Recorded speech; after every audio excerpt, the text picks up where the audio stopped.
Hi, good morning, good afternoon, good evening. This is Lisa from Question the Narrative, and I am joined today by the wonderful, intuitive, kind, beautiful spirit, Anya Lily. And here on the 6th of July. Anya, welcome to Question the Narrative. How are you today? Oh, thank you for that beautiful introduction. I'm really well today. Thank you so much for having me on. It's a pleasure to Oh, join you. it's been a pleasure, and it's been a long time overdue, and I'm really grateful that you're able to do it. So Anya is in her home up in the northern UK, and I'm back in Italy. So we're both on the European side of the proverbial pond, as we call it. And we've had such a wonderful opportunity over the past couple of weeks to reconnect live and in person, which obviously was a really good energy to do that. So I really was grateful when Anya agreed to sit down and talk, and I think it's really an important time. And we were just sort of doing a little prep as we were discussing, and I think really sort of the topic of this conversation would be, as we're moving toward something, an unknown something, how do we handle the energies and our collective consciousness growth during these times? And that's really, I'd really love to speak with Anya about. So Anya, let's start out with that. First of all, do you think that people actually know what we're moving toward, or do you feel like you know what we're moving toward? That's a really beautiful question because I feel no matter if we are psychics, channelers, readers, intuitives connected with our higher selves, that's the beautiful part of being a spiritual being, living a human experience. Like, no one, in my personal opinion, has the full picture of what's coming, or the full idea of the future, or a full knowing in their soul of every detail and how that's going to plan out. In terms of the human life, we have all these different aspects and free will choices that people can make, and then we have all the different range of spiritual reasons and energetic reasons why things may not play out the way that we once initially maybe translated that message. And translation is key as well. As we are human, we are still translating these messages that we get from higher self, intuitive or spirits or guides, whatever you use. And in that sense, we are still open to mistranslation, interference, or a lack of understanding or conscious perception to be able to reiterate the messages that are being given in a way that feels, correct and accurate, because sometimes the way we may interpret that is based on personal interpretation rather than the actual facts of reality, because again, we are still the human experience. And I think that's what makes it difficult to ever know fully what is to come. It's more, how do we channel into our higher self and our heart to feel a resonance or a non-resonance with certain choices and certain circumstances that are coming in the future, to be able to decide whether that experience would be something we want to engage in. Yeah, and that's really beautiful, because right now I think a lot of people are presupposing there's of what the thing that we're moving toward, and I'm in that category too. It's ascension, or Mhm. it's a scare event to help wake people up, which then relates back to the ascension, Yeah. or it's geopolitically that things are unstable, or it's the financial system, or it's what's going on in terms of how our governments are working, or do we trust our governments? But it's really, I love what you're saying about there's this interference, and the messages are there, but the messages maybe we're hearing them through the filter of who we are and maybe what we need to experience Yeah. on that matter. So I don't know, like for you, Anya, like when I talk to people about, if I put too much information about the financial community or what's happening financially, I get a lot of pushback saying, why are you on that? I'm like, okay, fair. Maybe that's the experience that I need to have, and that's not the experience those who are pushing back against that. And then I get other questions such as, well, if you're really questioning the narrative, what about World War II? What Yeah. about the Hitler rise? What about Germany? What led up to that? Question that part. And it's like, well, that's a really good question. I want to ask that question too. But I think a lot of that comes into another point we just reached on before, which is preparation. So Mhm. let's talk about the concept of we're moving towards something, we're preparing for it, Yeah. But we don't know what we're moving towards. We don't know what we're preparing for. How does this relate? Like, talk a little bit about maybe how you're feeling about preparation, Yeah. about in your life, and how you feel about it. Yeah, definitely. And I think that's something as humans, again, we all experience, there's some of us that have more of an incline to be more prepared and more kind of on it than others, if you will. But there is some that kind of more laid back. And unfortunately, I'm on the other end and I like to be more prepared and more kind of ready for that. I've really learned to chill over the past few years. However, it's been something that I've had to navigate on a personal level. And that specifically is something that triggers me in this journey, as you say, because as an intuitive, as a channeler, as a healer, as someone that is usually 90% of the time pretty bang on accurate, if you will, Yeah. it's something that when we experience those times of when it's not and when we misinterpret it, it's like we're not prepared for that, and we don't have this sense of backup plan because we've put all the energy we've had into that specific version of interpretation. So there is a sense of feeling not prepared sometimes when the universe likes to surprise us, or whatever we like to believe in. Mine's the universe and the higher self. But when that we have them unexpected people or truths or circumstances that just blow up in our face that we really didn't prepare for on a human level, but they force us to learn and expand and grow. I think that's the point. Even though we can't always be fully prepared, it's okay to want to have some form of stability. It's okay to have some form of reassurance in the mind and planning, so that we have less anxiety and less fears and less stress. Because if we've got all these kind of thoughts going on that are intrusive and that are overwhelming the mind, it's important to recognize a way to counteract that and not to let them overwhelm us, so that we can get back into center and get back onto what we're meant to be doing, so that even when we are unprepared, we still have a sense of knowing of self. Yeah. So no matter what we're unprepared for, if we always have our own back, if we feel safe within self, if we know how to self-regulate and have that emotional awareness and understanding with self, there's nothing really we can be unprepared for, because we'll always have the emotional and mental capability to expand and deal with the situations that are presented to us that we didn't quite think of beforehand. So I think it can be really difficult, and it can be really, I find it mentally draining and I find it exhausting. So even though I can talk all this, I still experience the human, and I still experience the overactive thoughts and the doubts, and I have to separate them from, firstly, my body, so that I don't take any tightness of breath and tension in the body. I don't hold that. And then I recognize that's not me. I'm not that thought. That is just a separate thought to myself, and I can separate that and then get curious about why that thought has been reflected upon to me, and work on deprogramming that system. And it's almost like we've got a little safety officer in his mind going, well, what about this and what about that and what about this and what about that. Have you done this? Have you done Yeah, it? we have to learn to okay, that's okay, but you sit down and we'll do one at a time, and we don't need to live in that fear perspective and that perspective of all this fear and negativity, because obviously, as we know, that then manifests that. So it is about kind of, I think, emotional regulation and connecting in with self to be prepared for what we're going through. Is not that we can be prepared on a human, but we can be more prepared as a being. Yeah. And the preparedness thing is like, it correlates to what we were saying before about what we're moving toward.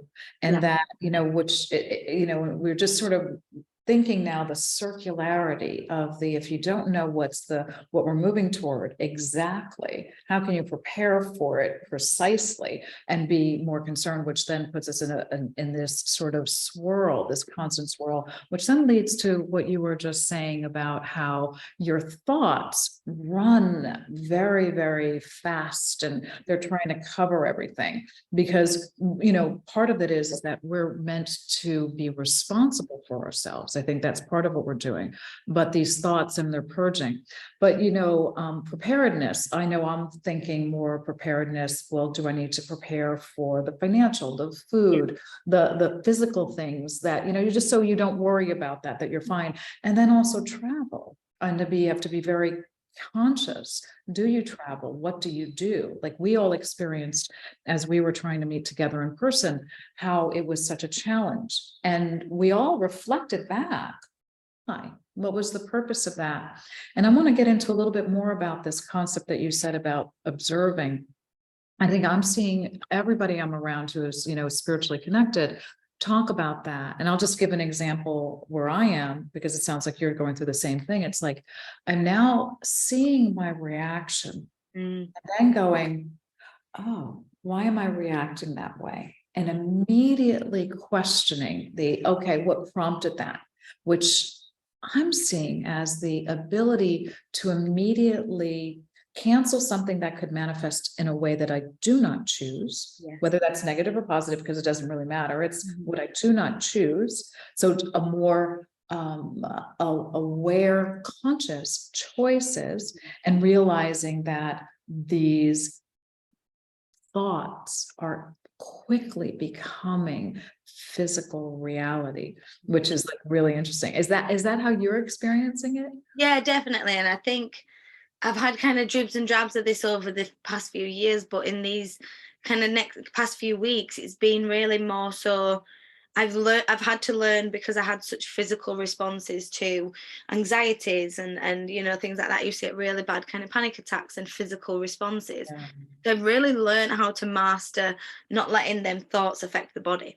So I thought, oh yeah, I've separated that. And then what I've realized lately is, okay, so the thoughts are not affecting the body per se in too much of a way, but then I'm still feeling really tired. I'm still feeling really emotional. I'm still feeling really kind of stressed, and then thinking and writing loads of lists and getting all these things out, and it's like, but still then I'm not getting the outcome of what I'm wanting to achieve, because I'm not actually getting to that place of separation and regulation and reflection, which is what the lesson was brought up to obviously teach me at this time, which is where we're reflecting same there, is in terms of I needed to understand and master the mental thoughts that were creating this cycle and the programs, which that cycle in my brain, in the subconscious mind, even though it's negative in my perception, as we say, what's negative and positive, but its job is to protect me.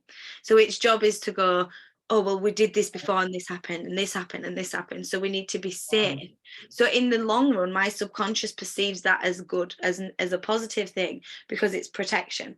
So it's about being able to identify, okay, but I am safe in this moment. I'm okay. I'm safe and well, to be able to, as you were saying, preparation for the physical reality in as human life, financial, money, physical travel, food, accessibility, things like that. Like, not all of us have necessarily the backup options. Some of us, have the month-to-month experience, especially in the area I'm from. I witnessed that. And there is, I suppose, a fear that is amongst awake, connected people that don't have them accessibilities and means to prepare financially. But then I always, when I work with these people, it's about remembering that if you are connected to your heart, and if you are connected into your higher self and your soul, there is no way that you're spreading all this light and doing this and staying to your truth and staying on your path, that you're not going to be in some way looked after, rewarded and abundant.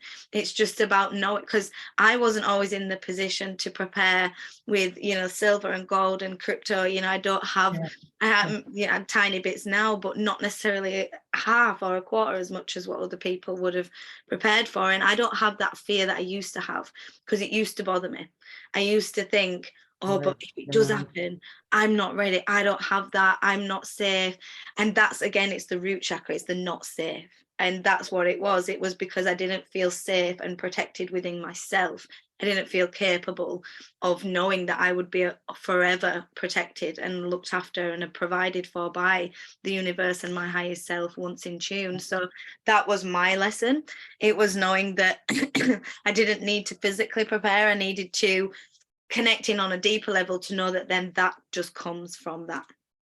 Well, you said something, a number of things really important there. So a lot of what you're saying there is that maybe it's not so much of a physical preparedness. It's a mental, spiritual preparedness that, that we've translated into the physical, which the core construct of the matrix that we're in. I think that's a really profound thing that you're really prompting here, is this discussion. Mhm. So I look at this and I say, I look at people and they talk about the financial, and I think there's a really good comments like, why do you spend so much time on that? My answer always comes to me as saying, well, those of us who are able to do it need to be the ones to do it to help others. Definitely. And I do agree with that. I do. Yeah, and I think that's partially true. I think that's partially true, and it makes people like us feel good, like we're doing something. But also, it's important to always listen to and take actions. I think Yes. that's really critical. But it really isn't enough, because when I look at that, I'm going to go back to the core question, Yeah. which I'm so glad as we came together, that these are all coming together, that, what are we preparing for?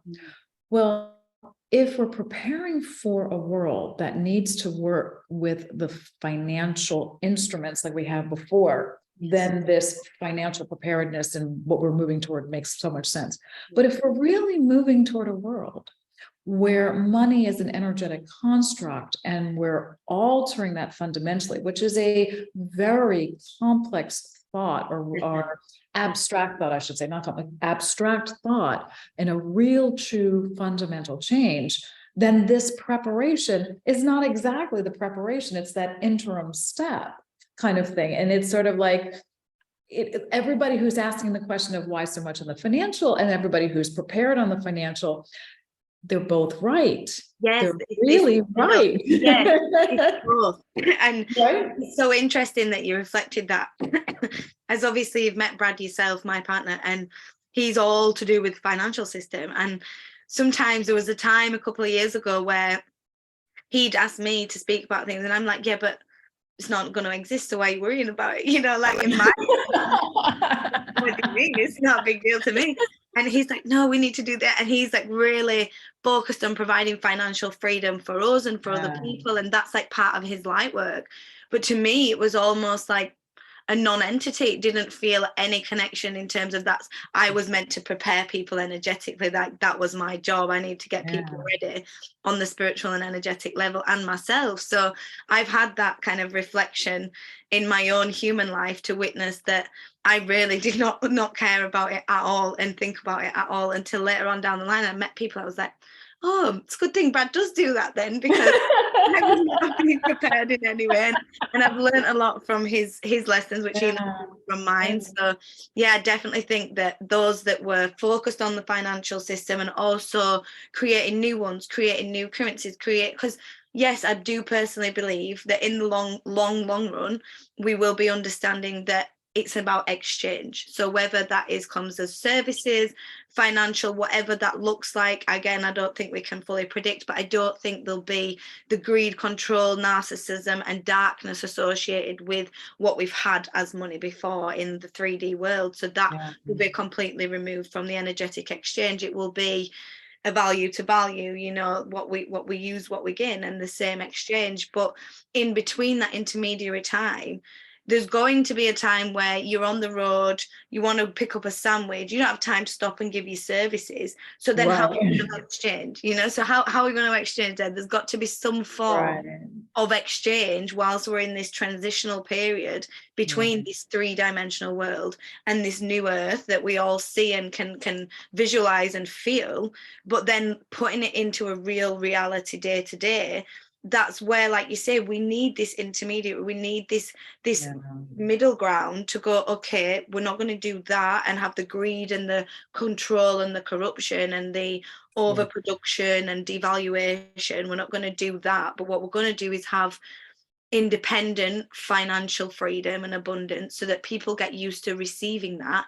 And then when it goes more into the creation and the higher levels of manifestation, then none of us will even care, so it won't even be an issue. But in between that point, we have to have some form of abundance, and we have to understand a form of exchange that's not been what we've associated before. So I definitely think the focus on the financial system for people that have been doing that has been such a valuable role, because we've all got a role, we've all got a piece of the jigsaw, piece of the puzzle that we need to put into place, and without us all doing that, we can't get the full picture. you know. Yeah. And it's really interesting because what you said about you and your partner, Brad, that you are exactly the two combinations of the things that you need to do. So within your family unit, you have that combination, which is what I think that the universe wants us to have on a societal level, which Yeah. is where it comes in to say that there are some of us who are preparing for that in certain ways. And I believe the universe is only doing that with those who have true of heart.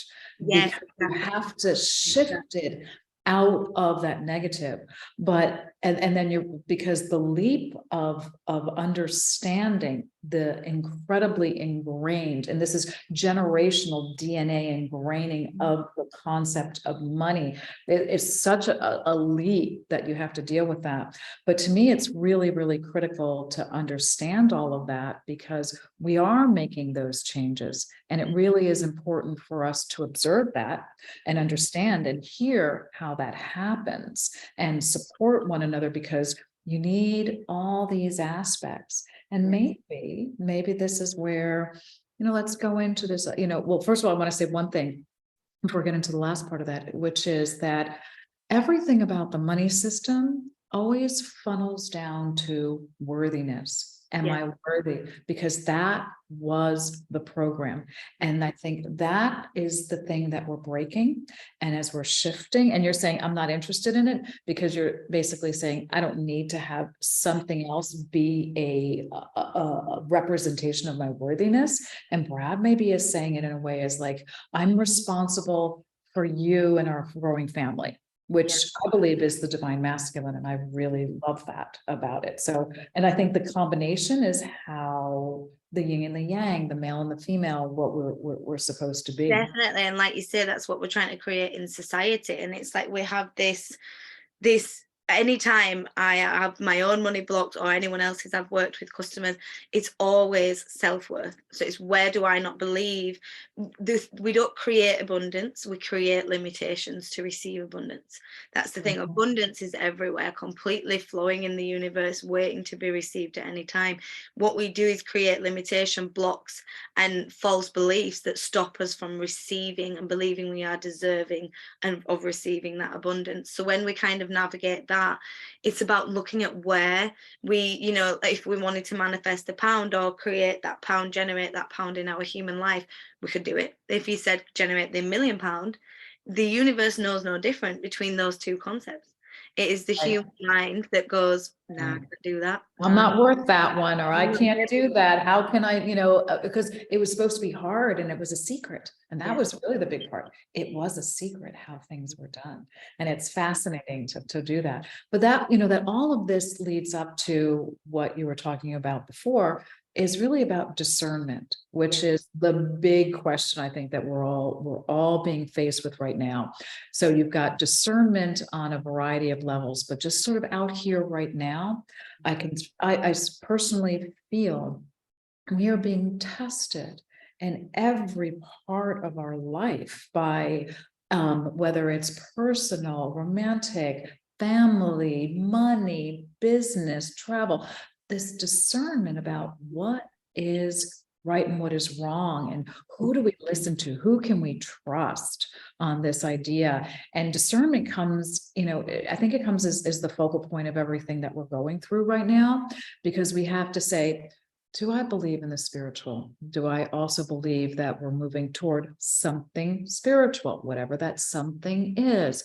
Do I believe that I'll be taken care of? Do I believe that certain people are telling me the right thing? Like you'll tell people, you'll share something that may have come up on a TikTok of on a spiritual thing. It's like, you need to be really close to God. And they'll be like, well, why are they doing it on social media? There's always a reaction. Yes. What are you feeling right now about discernment, and what can you share with others, like sort of with using your great intuition and your connection with the universe? What do we need to know right now about this concept? Discernment is a really, really, really fantastic topic to talk about, and I definitely think it's been a theme for the past at least couple of months, in terms of really being on it with discernment, really being clear with, none of us get it straight away. Like I said earlier, there's been many times where I've had friends or opportunities and things that I've booked on that excuse me, I thought, they're like, just clear that out first. That was, I thought, was in my greatest interest. And what it's turned out to be was not that. There was either darker energy or lower frequencies, or really kind of harsh lessons there. But that was the whole point, in that if I'd have had 100% discernment straight away to know that that's good, that's bad, that's right, that's wrong, I'd have never have actually learned that, oh, actually you was a bit too forgiving, you didn't speak your truth, you didn't implement boundaries in place. And a lot of these discernment lessons come from us learning, well, I didn't like the way that made me feel, I didn't like the way that experience, that person, that energy came across on me, and whether that's on a physical way or in a spiritual way. I think discernment can be applied to so many aspects of life. So whether that is on a human level, in, Yeah, yeah, do I make this investment? Do I, connect in with this job opportunity, work with this person, connect in with this real new retail project?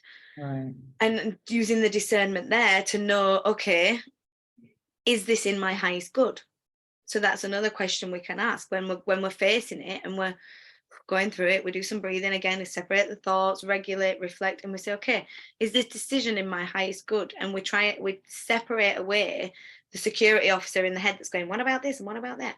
And we put that to the side, and we really just channel into, is this opportunity, is this next part in my chapter in my highest good? And that's going to be not necessarily, is this what I think it's going to be? It's, is this in my highest good? Do I need to go down this experience? Because you could be drawn to it to learn. And that's what I've learned along the way. Like, sometimes we're not always drawn to it to get this miracle, beautiful reward off the universe. Sometimes I get slapped with a fish around the face, like, sit down, and it's a really kind of confrontational Yeah, experience. But I was drawn to go. I was really drawn to go there, and I was really pulled to go there. And it's like, I look back and I'm like, why would the universe pull me in that way to such a place when that was such a harsh experience? But then in reflection, it was what I needed to gain from that, the power, the strength, the awareness of my own capabilities, the expansion that I gained from being tested at that level, and really feeling that alone, or having something fall through that failed, that really wasn't meant to be, that then showed me the beautifulness that can come out of the fall, the breakout, and the new that can grow. So I think discernment on the human level is just tapping in and really observing the facts, and not rushing in with impulse and overwhelming need for safety. If you're doing it out of impulse for the root chakra, it's probably not going to bring you the heart-centered reaction you're looking for, because it's based out of fear. So we want to be making sure the human decisions we're making, new jobs, new properties, new relationships, new connections, whatever that is not based out of fear, because that's a very important one. And then in terms of energy wise, discernment, it's about checking in with, show me your true vibrational frequency. So that's a really good one to use, whether that's as something you're working with spiritually, or something that a person you have met and you're connecting in with, and you want to know, okay, show me your true vibrational frequency. That can be a very fast track way of checking in. Who are you? What are your intentions? What is the vibration coming across here? And sometimes if we are in doubt, it's a good thing to be able to use our own sense of knowing. So we might get an answer. We might get, it depends how connected you are with your senses, your different claircognizance and senses. But we yeah, may sometimes just get a feeling, like a knowing, this is really nice, this is really lovely, or this is not really nice and it's not really lovely. And I yeah, think that in itself, we've all experienced as humans, and we all know how to translate nice feelings and not nice feelings. So I think if we ask them questions of, show me the true vibrations, what is this in my highest heart frequency? I think them questions have helped me significantly to provide discernment in times of non-clarity. And I think, like, if you're faced with an overwhelming decision, pause. yeah, I was really overwhelmed last night, and I was like, I'm not making a decision tonight, I'm going to bed and I'll make one in the morning. And that's the best thing I did. Woke up, made my decision, felt real confident and clear about it, instead of making it under this stress and tension and pressure and fear. yeah. So it's really about checking the vibration of where you're at, and then what you're receiving in, and what you're trying to do.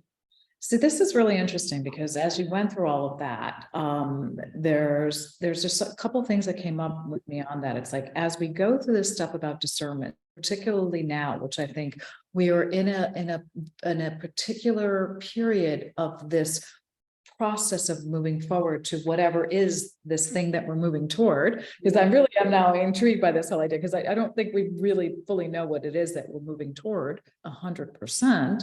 Is that you're talking about things in your highest good, your highest vibrational frequency, checking in on that, which I think is wonderful. But the discernment comes in because we're being attacked with varying narratives that are boom, crushing us on that. And I'm drawn to this idea right now of trying them on, sort of like I've gone clothes shopping and I'm trying something on. Do I like the skinny jean? Do I like the high heel? Do I like this? Trying it on and saying that.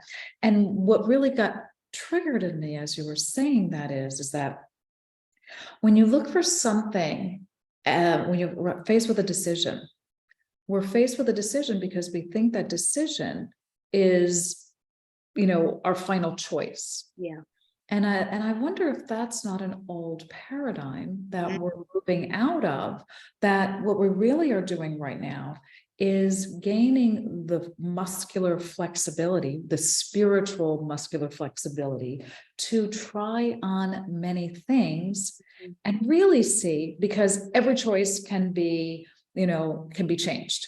Yes. Every choice. There's only two choices in the world that cannot be changed. And I always say this to my daughter, and I apologize if this is rude to anybody, but you cannot change the fact if you have a baby or if you kill somebody. Every other choice, choose again, and choose again freely, openly, frequently. And I think people really have had a hard time with that. And I feel like maybe that's what's going on right now, because we're told that, oh, you need to know, you need to make a choice. And therefore, there's only one right choice. And that's the old paradigm. How does that resonate with you when I say something? Very, very, very resonates. And I think it's bang on, in terms of there is no necessarily right or wrong. We know what feels good to us again and what doesn't. And we've all had, in my personal experience, past lives and things where we have been on both ends, positive and negative, and done both of the spectrums. So it is really about, being able to, as you were saying there, just bringing it back into self. And I think, like you said, this whole where we're going, well, we're going towards a place that feels better for us. We know that. But because my life's got better in terms of my reality and my co-created reality. And that's ascended in terms of knowing that and understanding myself. And then I witness it in people around me. So I don't think we have the clear idea of the locational place and what it's going to look like and blah, blah, blah. But we have a knowing of what it's going to kind of create within us. I want to go back to your original question though, because I'm going off track here. I'm like, let me go back a little bit. Where was I? Thank you. Yeah, that was it. It was the deflection of responsibility, because I feel like, in this whole process, we needed to rely on each other a lot of the time. We've needed to sometimes have confirmation and support and a reassurance that we're not on our own and we've not gone insane, and that we are kind of supported and connected. And I think what that created in a lot of us was a codependence and a reliance to either truthers or YouTube or financial markets or whatever it was that was kind of keeping us in the codependent state. Now, I always struggled with resonating with different people, different movements that other spiritual people or my connections did, and I think for me it was because there was an inner knowing in me that something wasn't right around, and I didn't necessarily need that confirmation as much. And I think that does come with just being a little bit younger and less suppressed, less indoctrinated over the years. Whereas I've noticed, especially with speaking with Honey as well, she mentioned that a lot of the older generation and these healers, light workers in this time needed the reassurance that no, then you're not on your own and you're not wrong. And you are right within your rights to stand in your power and to stand up. And I think where that's been slightly inverted, which is what happens in my personal opinion with religions and things like that, is the power's been taken away from them yet again. The power has been given away. Well, they give it away. Let me say, personally, I'll just reword it. They give their power away to an authority body, whether that is a religion or a government or a truther. If you are holding on, or any form of authority and body that you're listening to make your decisions, if you are then deflecting away the responsibility to know that you chose to do that because it felt right to you, because you wanted to do it, then there's no one else to blame when that goes wrong. You have to own that. You have to own that that was your choice. Your actions reflected that way amongst that, and it's about knowing that it's okay, like you said, it's okay to make choices and redo them and go over them again, and to know that as long as it's not to the extremes, that we can learn from that and we can expand from that. And we've all had, like I said, these contrasting expansions, and it's about learning, okay, what do I need to learn from that? What did I need to gain from that? What did I need to teach another person? And to know that this discernment and this responsibility comes within self, so that if we can kind of acknowledge that we are responsible for the choices we make, and we cannot be reliant on someone else's interpretation to feed our life choices and our morals and our beliefs, and not beliefs because I don't like that word, but our knowings, in terms of what we feel inside. We have to develop what that is for us and what that means and why that's there. We can't give that power away to anyone else, because then they have the power of the mind. Yeah, and that's really where we've been and where we're moving away from. But is that deflection kind of concept? But we're also, I think you and I are saying the same thing when we say it's this concept that whatever it is that for discernment, there's a right and a wrong. I believe that's an old paradigm as well. So right and a wrong, because we really are a collection of experiences. We're here to experience that. And that's why I'm saying, let's try them on, and let's not say right or wrong. And then let's not also say that this truther is right or this truther is wrong, or this, psychic is right or psychic is wrong, because we all have great power to choose, and we all have great power to create. So part of the discernment is, and about trying them on, is that, do I choose to use my power to create that in the quantum field, to connect it and reach that one? Or do I choose something else? And I think that's where this discernment, deflection sort of interconnect and intersect. And it's a new paradigm. So it's a really different approach to what we're trying to do here, because it's no longer, oh, the news is right, the news is wrong, the prediction is right, the prediction is wrong. It's like, we're all experiencing different things, very different things. Some of us have a collective experience in certain areas, and some parts of what we're experiencing right now on Earth are collectively created experiences, and some are not. And which is why I find this whole time interesting, and why I'm saying we're in the unknown, but we're moving towards something, and it is better. I think we're all in agreement there. The experiences that we have and the ability to prepare for it is really more challenging, because it's no longer a physical preparedness alone. It's a strength and a muscle of spirituality that we didn't know how to exercise before, which to me is fascinating. Even allowed to access, really, it's something that's been punished and locked away and really judged and criticized, and it still is really misunderstood. It's still something that's not really understood by a lot of people. But I think, like what you said there, was really important on when nothing is necessarily right or wrong in terms it's hurting other people. Obviously, other than that, there's certain things that are right and wrong in terms of moral behavior, but in terms of our choices and the way we choose, it's more, does that resonate with me? Does that behavior, does that vibration resonate with me? Because certain behaviors, people, and energy that used to resonate with me no longer does. Certain music that did no longer does, because it resonated with a part of me that was experiencing that pain or that emotion or that relatability, that no longer is experiencing that now, so does not find the same resonance. So I always like to look at it like mirrors and reflections, and we are being shown reflections around us, and it's up to us to choose whether we accept that persona of us. We're being shown that version of us, and do we accept it as that's okay, that's part of us, or do we want to change that reflection? Because it's not like another choice, because and we have a lot of choices, and I think that's actually probably what's going on right now too, is that we're faced now with a multitude of choices, Where before we were like, you had A, B, or C, or you had A or B, and now you've got like all of this in every different little moment in time. And you're like,